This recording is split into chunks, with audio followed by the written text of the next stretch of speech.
मते लिखित सुसमाचार 5 अध्याय 3 पद अंबारी जीवता एना हिला गट्टारकी नेहे एनी चिही महापुरु राजी यवरवाई अंबारी दुकुता एड़िहिमनी लोकुतकी नेहे एनातकी चिही महापुरु यवरकी दुकु डुकनेसी कोपा हिला गट्टारकी नेहे एनातकी चिही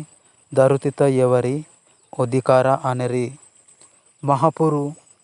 धर्मुति कत्ता की हली हकी एस्की गटरे यवरकी नेहे एनातकी चिही महापुरु यवरकी लोड़ा मन्नाणी बार हिनेसी एटुका लोकुणी कर्मा मेहनरी यवरकी नेहे एनी चिही महापुरु यवरई कर्मा मेहनेसी अंबारी सूदुहिया गटरी यवरकी नेहे एनी चिही यवरी महापुरु मेहनरी हितोड़ी गट्टी लोकु नेहे एनी चिही यवरी महापुरुती मीरका इंजी वेंगिनेरी महापुरु धर्म कत्ता की दुकु बेटा अनरी यवरकी नेहे एनी चिही लगपुरु राजी यवरवाई योचेबेला लोकु मिंगो ना तकी निंदा की लज्जा की अनेरी ओडे ना तकी उज्जे उज्जे मी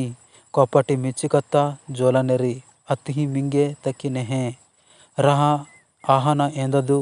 एना तकी चिही लगपुरुता मी तकी हरे का दाना मने